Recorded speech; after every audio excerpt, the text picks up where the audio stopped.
Have you ever felt completely paralyzed by anxiety? As if your own mind were a prison you couldn't escape. Do you know someone who lives trapped in an endless cycle of worry? Someone you wake up at 3 a.m. with your heart racing, thinking about all the bad scenarios that could happen. Someone who freezes in an important meeting because their mind simply freezes. Someone who has everything to be happy, but lives in a constant state of mental tension. Maybe you know someone like that, or maybe that person is you. However, there is an ancient philosophy, developed by warriors who faced death every day, that can transform your mind into an unshakable fortress. I'm not talking about positive thinking. I'm not talking about affirmations or manifestations. I'm talking about a system tested for centuries that teaches you to maintain absolute mental clarity even when everything around you is crumbling. The samurai practiced Shikata Ganai, the radical acceptance of the inevitable. They lived according Gaman, dignified perseverance through suffering, and they practiced Fudoshin, an unmoved mind. This system goes against the culture of toxic positivity, and it will require you to do something that seems impossible at first. Accept that you control almost nothing in your life, until you realize that this acceptance is precisely what sets you free. Before I show you exactly how this system works through the story I'm about to tell you, I invite you to subscribe to the channel, like the video, and comment on what mental battle you're facing right now. Anxiety, procrastination, fear of the future. You don't need to explain in depth, just one word. I want to know what brought you here. Thank you very much for your attention. Now, let's begin. Chapter 1. The Day the Mind Broke. Today I'm going to tell you the story of a man named Hunter. Hunter was 35 years old, and his mind was silently crumbling. On the outside, he was the guy everyone envied. Digital marketing manager at a tech company in Austin, Texas. 5-figure salary, modern apartment downtown, smiling profile picture. Perfect life for social media. But inside his head there was absolute chaos. He would wake up at 5:30 a.m. with his heart already racing. Even before opening his eyes, his mind was already racing. He checked emails on his phone while still lying in bed. 47 unread emails. Each one seemed like a small bomb about to explode. In the shower, my mind wouldn't stop racing. What if the launch fails? What if the boss doesn't like the campaign? What if I get fired? What if I can't pay the rent? What if? Breakfast? I didn't have time. Or rather I did, but my stomach was always so tightly knotted that eating seemed impossible.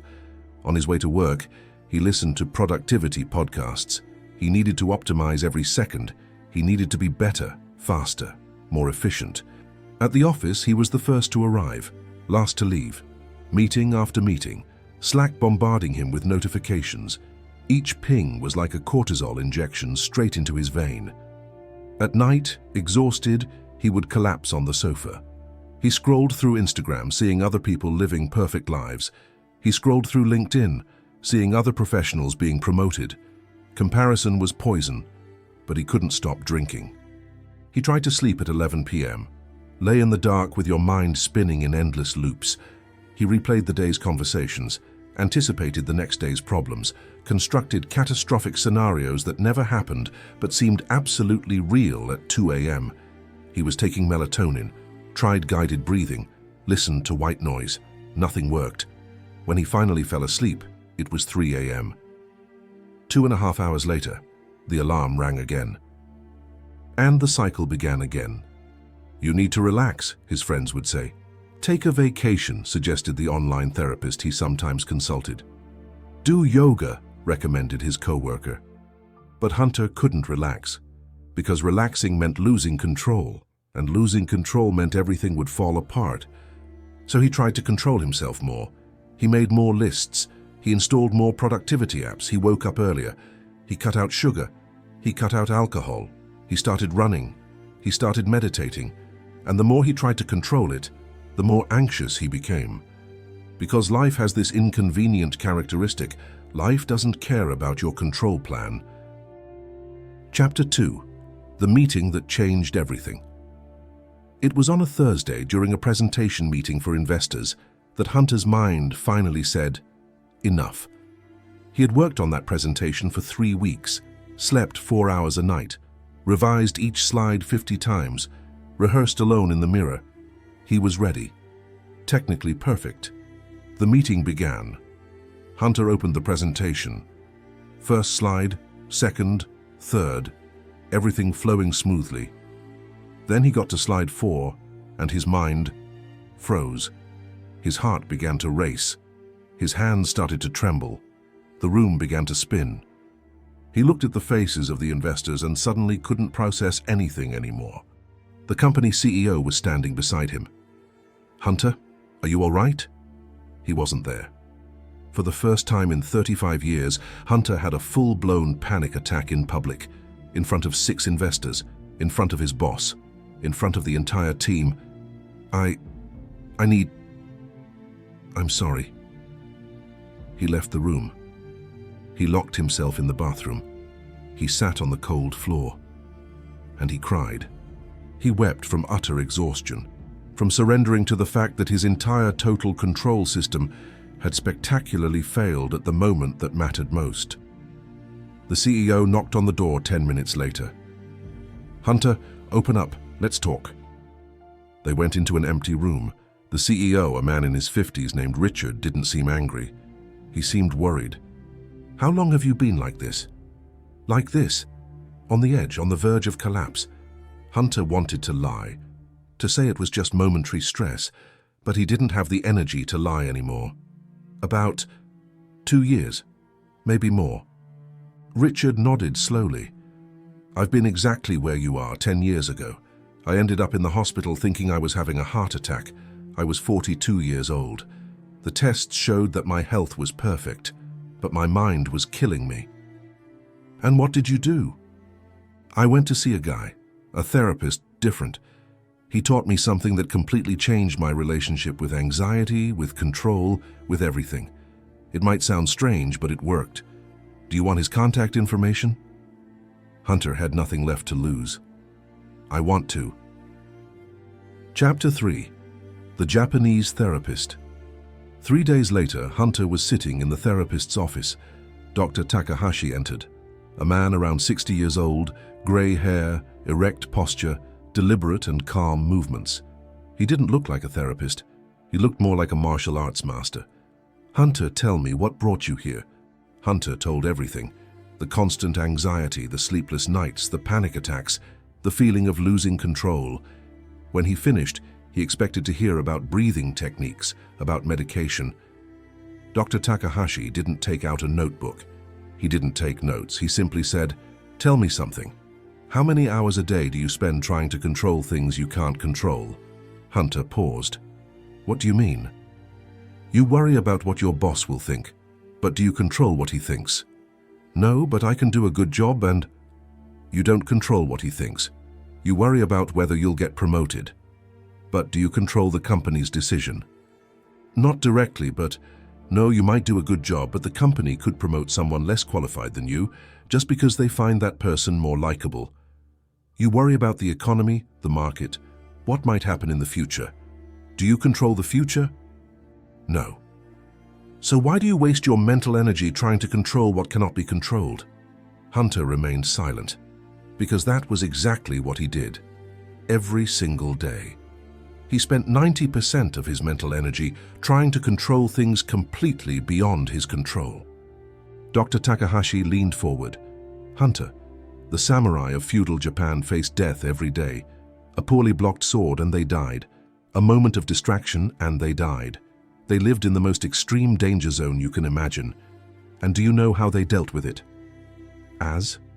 "They developed 3 philosophies that I'm going to teach you.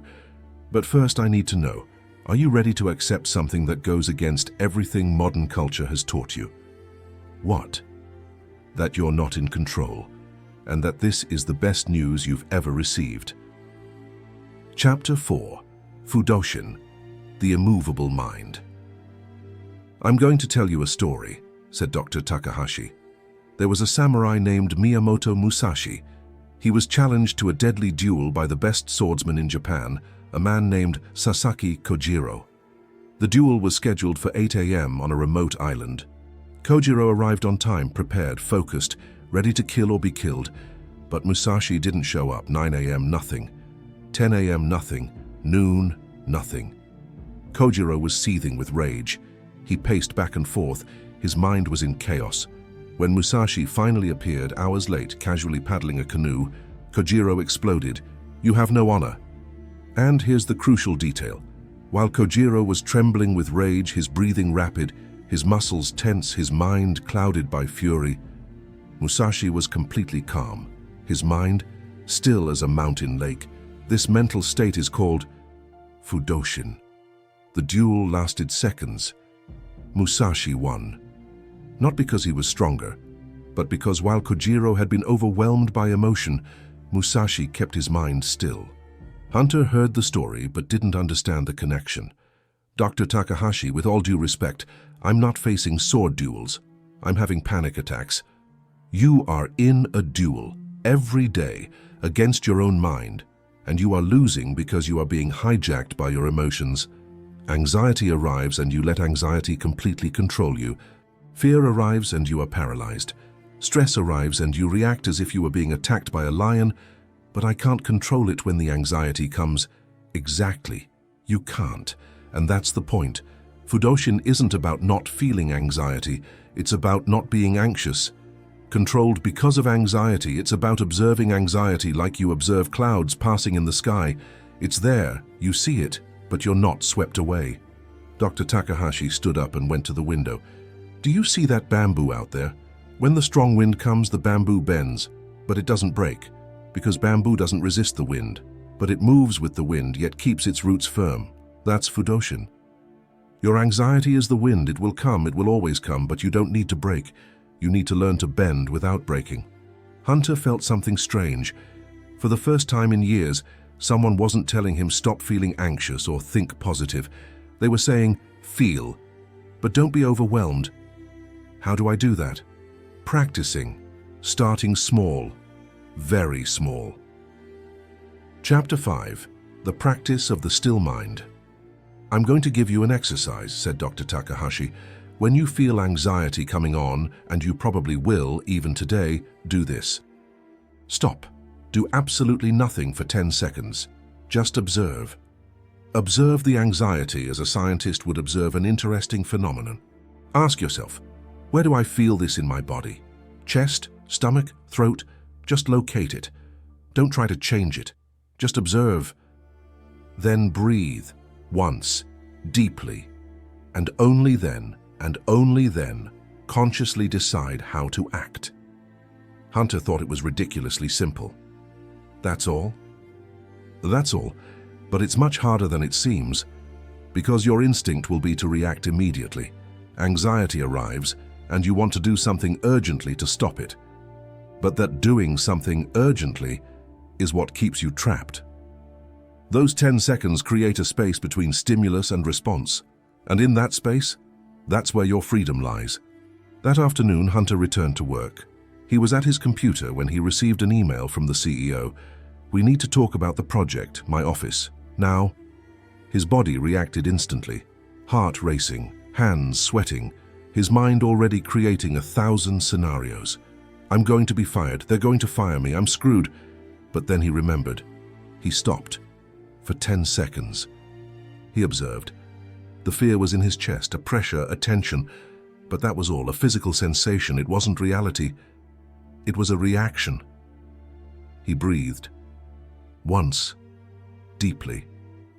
And he consciously decided, "I'm going to go up and find out what he wants. Creating mental scenarios isn't going to change what he means."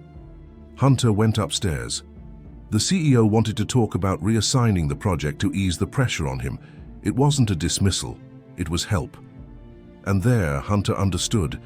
90% of his suffering came from reacting to fear as if it were reality. But between fear and reality, there was a space, and in that space was Fudoshin. Chapter 6. Shikata Ganai, What Cannot Be Changed. 2 weeks later, Hunter returned to the office. He had practiced the 10 seconds religiously. It didn't always work. Sometimes anxiety still overwhelmed him. But he was getting better, slowly. "How are you?" asked Dr. Takahashi. "Better, but I'm still anxious about a lot of things, especially about the future, about what could go wrong." The doctor nodded. Tell me something. Do you have control over what will happen tomorrow? Not entirely, but... Do you have control over what your boss decides? No. Do you have control over the economy, over the market, over whether the company is doing well or poorly? No.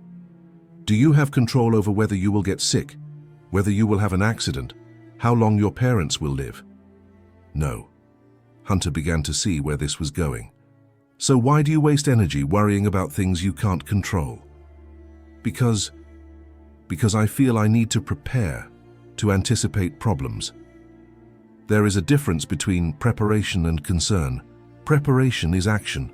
You do something concrete to deal with possibilities. Worry is anticipated suffering. You suffer for something that hasn't even happened and may never happen. Dr. Takahashi took a piece of paper and drew two circles, a small one in the center, a large one around it. This small circle represents the things within your control, your actions, your responses, your values, your effort. This large circle represents the things outside your control. Basically everything else. Most people spend 90% of their energy on the large circle and 10% on the small circle. That's why they live exhausted and powerless, because they are trying to control the uncontrollable. The Japanese have a phrase for that, Shikata Ganai. It literally means cannot be avoided, but philosophically it means something much deeper, radical acceptance of what is beyond your control. Hunter looked uncomfortable. But isn't that giving up? No, it's exactly the opposite. It's about freeing up wasted energy to focus on what he can to do. Chapter 7. The Atomic Bomb and Philosophy. Dr. Takahashi leaned back. I'm going to tell you about the greatest example of Shikata Ganai in modern history. August 6, 1945. An atomic bomb explodes over Hiroshima. 80,000 people lose their lives instantly. The entire city is vaporized. 3 days later, Nagasaki, another 70,000 lose their lives. What do you do when your entire city vanishes in a flash of light? When everything, every house, every street, every person you knew, turns to radioactive dust? You can spend your energy on anger, on lamenting, on unanswered questions. Why us? How is this fair? What did we do to deserve this? Or you can do what the survivors did. Shikata Ganai. It happened. It cannot be undone. Lamenting will not rebuild the houses. Anger will not resurrect the dead. So what can be done? And they rebuilt. In 13 years, Hiroshima was back. In 1964, Japan hosted the Olympics. The country that had been reduced to rubble became one of the world's greatest economic powers. How? Through a fundamental philosophical choice. Don't waste energy lamenting what cannot be changed. Direct all your energy toward what can be done. Hunter felt the illusion of control shattering within him. So, I simply accept that I control nothing? You accept that you are not in control. Almost nothing. But the little that you control, your actions, your responses, your character, that you control completely. And that's all you need. Dr. Takahashi wrote something on a piece of paper and handed it to Hunter. Grant me the serenity to accept the things I cannot change, the courage to change the things I can, and the wisdom to know the difference. This isn't Japanese, it's the serenity prayer, but it's exactly Shikata Ganai. This prayer exists in so many cultures because it's a universal truth that we all eventually discover. Suffering comes from struggling against reality. Chapter 8. Gaman, Persevering with Dignity. A month later, Hunter was improving. He was practicing Fudoshin. I was learning to let go of what I couldn't control. But life, as always, brought a test. Your father called. Cancer. Stage 3. Aggressive treatment needed. Hunter sat in his car in the work parking lot and cried. All the mental practice he had done seemed useless at that moment, because the pain was too real, the fear was too great. He called Dr. Takahashi. I can't do this. It's too much. It's too heavy. Come here now. An hour later, Hunter was sitting in the same room, but this time he couldn't stop shaking. My father has cancer. I know, you told me on the phone, and it's terrible. It's frightening. It's unfair. Dr. Takahashi didn't try to downplay it. He didn't say everything would be all right. He just validated the pain. How do I deal with this? with Gaman. What is that? The third philosophy, and perhaps the most difficult. Gaman means persevering through suffering with dignity. It's not about suppressing emotions. It's not about pretending it doesn't hurt. It's about feeling completely, but not being broken.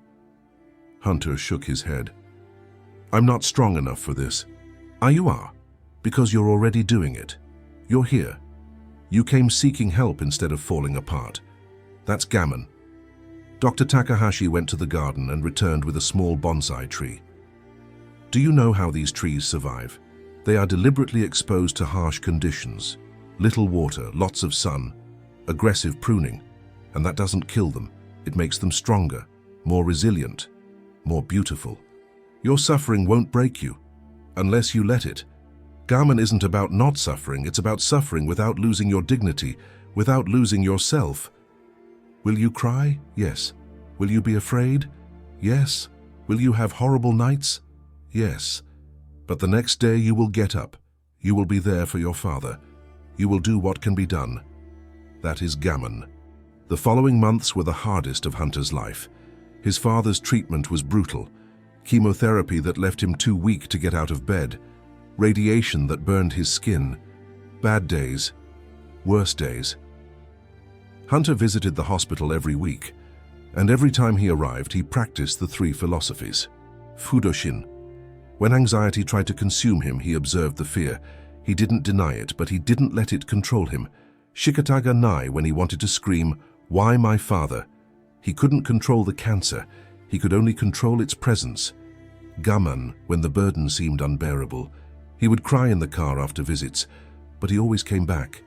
He was always there. And something surprising happened. His father realized, one day, too weak to speak much, he held Hunter's hand and said, "You're different, son. Like this? You used to always be tense, always in a hurry, always on your phone. But now, you're present, really present. It's everything I've ever wanted." Hunter needed to leave his room to cry, because he realized the crisis had given him what he always wanted but could never get. Real presence, real connection. 3 months later, against all odds, the scans showed that the tumor had shrunk significantly. The treatment was working. When the doctor delivered the news, Hunter didn't jump for joy. He didn't shout. He just took a deep breath and whispered, "Shikata Ganai," because he had learned that life isn't about controlling outcomes. It's about being present regardless of the results.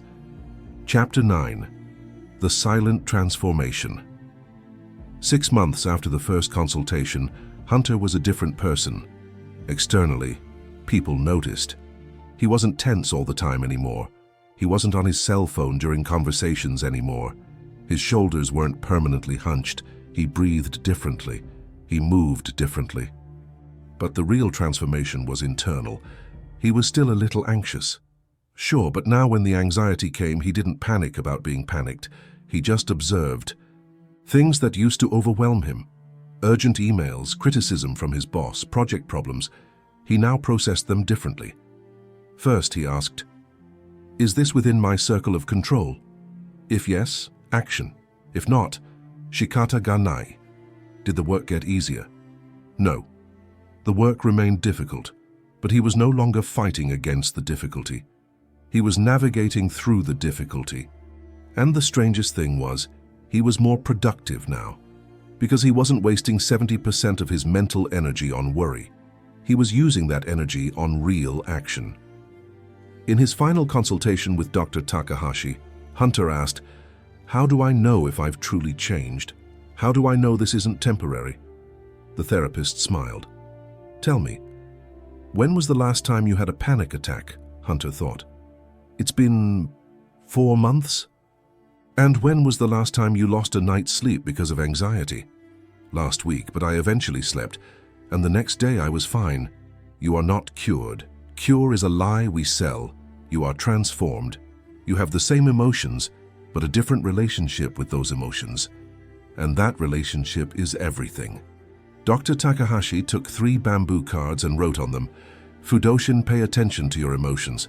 Don't be overwhelmed by them. Shikata Ganai." Accept what you cannot control. Act on what you can control. Gaman, persevere with dignity. Suffering does not define you. Take this with you. When things get tough, and they will, read this. Remember that you have a system now. You're no longer adrift in the sea of your own mind. You have an anchor. Chapter 10. The Final Test. 2 years later, Hunter was at a presentation again. Same room, same investors, same pressure. But he was different. Before the presentation began, he felt the anxiety rising, his heart racing slightly, his hands sweating. Familiar signs. Instead of panicking about panicking, he simply observed Fudoshin. Anxiety, you're here, that's normal. This is a high-pressure situation. My body is preparing itself, but I'm not you. Thoughts began to surface. What if I freeze up again? What if they don't like it? What if... He cut it, Shikata Ganai. I don't control what they're going to think. I only control my preparation and my delivery. I've already prepared. Now it's just a matter of delivering. The presentation began. He spoke for 30 minutes, clearly with presence. Were there moments of nervousness? Yes. But he didn't try to hide it. He just acknowledged it and continued. In the end, one of the investors said, "Best presentation we've seen this year. You have our investment." Later in the car, Hunter didn't celebrate wildly. He didn't post on Instagram. He just sat in silence for a moment and felt Gaman, gratitude for the journey, respect for the process, acceptance that there would be good days and bad days, but he had the tools to navigate both. A neuroscientist at Stanford University, who studies emotional regulation, has discovered that the practice of observing emotions without judgment, what we call meta-awareness, strengthens the prefrontal cortex and reduces amygdala reactivity. Essentially, you train your brain not to be hijacked by emotions. This is exactly what the samurai discovered centuries ago through meditation and discipline. A clinical psychology researcher explains, radical acceptance, accepting what we cannot control, is one of the strongest predictors of mental health. Patients who develop this capacity report significantly lower levels of anxiety and depression, not because their circumstances have improved, but because they have changed their relationship with those circumstances. A study on resilience in populations exposed to trauma found that the ability to persevere with dignity through suffering, what we call dignified endurance, is associated with greater long-term psychological well-being. It's not about not suffering. It's about maintaining a sense of self and purpose even during suffering. But here's the part nobody tells you about true mental strength. Hunter didn't stop there. In his 3rd year, he began teaching these philosophies to his team. When someone was overwhelmed, stressed, on the verge of collapse, he didn't offer generic advice like relax or think positive. He asked, what part of this is within your control? And he helped the person draw the 2 circles. And always, the person discovered that they were expending all their energy in the large circle and 0 in the small circle. His team became the most productive in the company, not because they worked longer hours, but because they didn't waste energy on pointless worry. They focused on what they could control. The CEO noticed, "What are you doing with your team? They seem different. I taught them to stop fighting reality and start working with reality.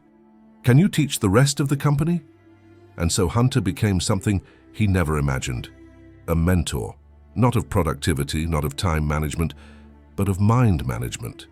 And the most surprising thing? His father, who survived cancer, witnessed the entire transformation. And one Sunday during a family lunch, he said, "You know I'm proud of you, right?" Why? Not because you're successful, but because you've discovered something that most people take a lifetime to discover. That peace doesn't come from controlling the outside world. It comes from mastering the inner world. Hunter's story isn't unique. It's universal, because we're all struggling with the same things: anxiety, fear, the illusion of control, the exhaustion of trying to control the uncontrollable. But here's the truth. No one tells you. You already have everything you need to build unwavering mental strength. It's not outside of you, it's inside. Fudoshin. It's not something you acquire, it's something you reveal. The ability to observe emotions is already within you. You just need to practice. Shikata Ganai. It's not giving up, it's liberation. When you stop fighting what you can't control, you free up infinite energy to act on what you can. Gaman, it's not about being strong. It's about being human, to suffer and not be broken, to persevere with dignity, not because you are special, but because you choose to. And here's the most important thing. It doesn't have to happen overnight. Hunter took 2 years. You might take 3 or 5, it doesn't matter, because time will pass anyway. In 5 years, will you be in the same place, stuck in the same mental patterns? Or will you be someone who has transformed suffering into wisdom? Samurai weren't born with an immobile mind. They practiced every day for years, until it became part of who they were. You can do the same, starting today. With a simple practice, the next time you feel anxiety coming on, stop for 10 seconds. Just observe. Don't try to control it, just observe. Those 10 seconds can change your whole life, because in them, you discover that you are not your emotions. You are the observer of emotions. And that discovery is the beginning of everything. If this video touched you in any way, if you recognize something of your own mental struggle in the Hunter story, I invite you to do something. Comment below which of these 3 philosophies resonated most with you. Fudoshin, Shikata Ganai, or Gaman. You don't need to write a long text, just one word. Subscribe to the channel if you haven't already. Turn on notifications, because every week I bring you content like this, ancient philosophies applied to modern life, real knowledge that transforms, not superficial motivation that lasts 3 days. And if you'd like to delve even deeper into these Japanese philosophies, I invite you to watch one of the videos currently appearing on your screen. You're sure to gain valuable insights. Remember, you don't need to be perfect. You just need to start and keep going. Even when it's hard, especially when it's hard. See you in the next video. Be present. Walk with honor. Follow the path.